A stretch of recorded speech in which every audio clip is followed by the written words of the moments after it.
Assalamualaikum warahmatullahi wabarakatuh.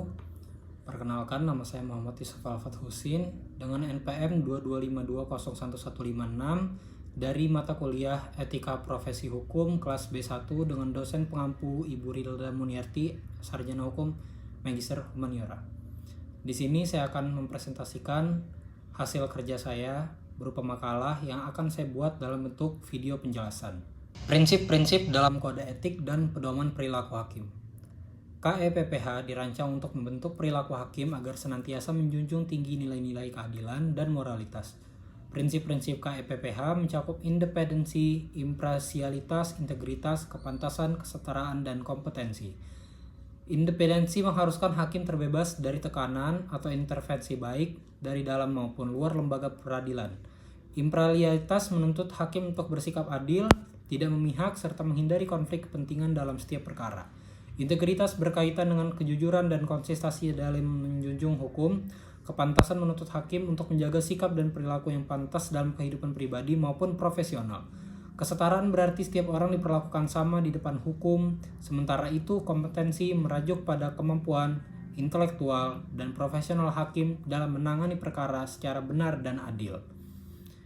KAPPH dirancang untuk membentuk perilaku hakim agar senantiasa menjunjung tinggi nilai-nilai keadilan dan moralitas. Prinsip-prinsip KEPPH mencakup independensi, imparsialitas, integritas, kepantasan, kesetaraan, dan kompetensi. Independensi mengharuskan hakim terbebas dari tekanan atau intervensi, baik dari dalam maupun luar lembaga peradilan. Imparsialitas menuntut hakim untuk bersikap adil, tidak memihak, serta menghindari konflik kepentingan dalam setiap perkara. Integritas berkaitan dengan kejujuran dan konsistensi dalam menjunjung hukum. Kepantasan menuntut hakim untuk menjaga sikap dan perilaku yang pantas dalam kehidupan pribadi maupun profesional.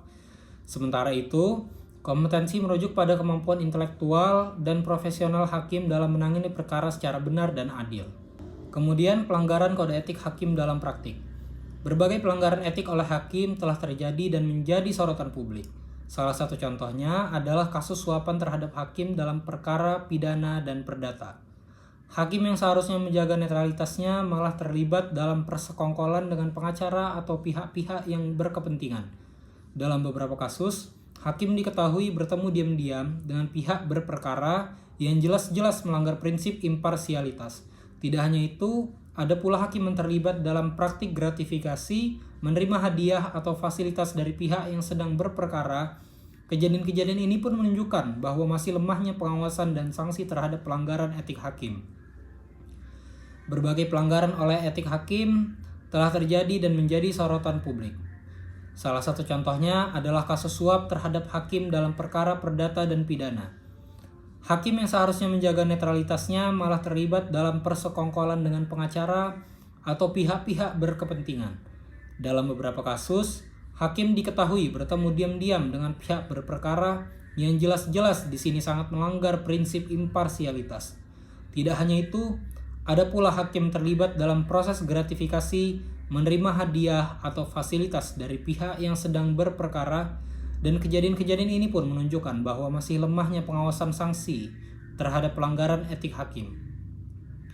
Berbagai pelanggaran etik oleh hakim telah terjadi dan menjadi sorotan publik. Salah satu contohnya adalah kasus suap terhadap hakim dalam perkara perdata dan pidana. Hakim yang seharusnya menjaga netralitasnya malah terlibat dalam persekongkolan dengan pengacara atau pihak-pihak berkepentingan. Dalam beberapa kasus, hakim diketahui bertemu diam-diam dengan pihak berperkara yang jelas-jelas melanggar prinsip imparsialitas. Tidak hanya itu, ada pula hakim yang terlibat dalam proses gratifikasi, menerima hadiah atau fasilitas dari pihak yang sedang berperkara. Kejadian ini menunjukkan bahwa masih lemahnya pengawasan dan sanksi terhadap pelanggaran etik hakim. Selanjutnya, pelanggaran hukum terhadap pelanggaran etik oleh hakim. Penegakan hukum terhadap pelanggaran etik oleh hakim melibatkan Mahkamah Agung dan Komisi Yudisial, dan KY ini memiliki wewenang menerima laporan masyarakat dan melakukan pemeriksaan awal atas dugaan pelanggaran kode etik. Jika terbukti, maka laporan tersebut disampaikan kepada Mahkamah Agung untuk diproses lebih lanjut. Sanksi yang diberikan bervariasi, mulai dari teguran, skorsing, hingga pemberhentian tidak hormat. Namun, dalam praktiknya, banyak yang menilai bahwa sanksi yang dijatuhkan seringkali tidak memberikan efek jera. Oleh karena itu, perlu adanya pembaruan dalam mekanisme pengawasan serta peningkatan transparansi dan partisipasi publik dalam proses pengawasan hakim. Penegasan hukum terhadap pelanggaran etik oleh hakim melibatkan Mahkamah Agung dan Komisi Yudisial. Komisi Yudisial memiliki wewenang menerima laporan masyarakat dan melakukan pemeriksaan awal atas dugaan pelanggaran kode etik. Jika terbukti, maka laporan tersebut disampaikan kepada Mahkamah Agung untuk diproses lebih lanjut. Sanksi yang diberikan bervariasi mulai dari teguran, skorsing, hingga pemberhentian tidak hormat. Namun, dalam praktiknya, banyak sekali yang menilai bahwa sanksi yang dijatuhkan seringkali tidak memberikan efek jera. Oleh karena itu, perlu adanya pembaruan dalam mekanisme pengawasan serta peningkatan transparansi dan partisipasi publik dalam proses pengawasan hakim.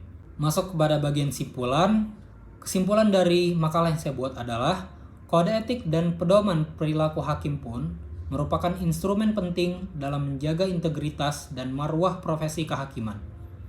Keberadaan kode etik tidak hanya menjadi pedoman normatif, tetapi juga menjadi tolak ukur akuntabilitas, moral, dan profesional seorang hakim dalam menjalankan tugasnya. Pelanggaran terhadap kode etik berdampak serius terhadap kepercayaan masyarakat terhadap lembaga peradilan, serta mencederai prinsip-prinsip keadilan dan supremasi hukum yang menjadi dasar negara hukum. Oleh karena itu, pengawasan dan penegakan hukum terhadap pelanggaran etik harus ditingkatkan secara sistematis, transparan, dan berkelanjutan. Baik, sekian video penjelasan yang dapat saya buat terkait makalah yang berjudul Integritas Hakim dalam Menjaga Netralitas, Analisis Kode Etik dan Pelanggaran Etik dalam Peradilan Indonesia. Sekian, terima kasih. Wassalamualaikum warahmatullahi wabarakatuh.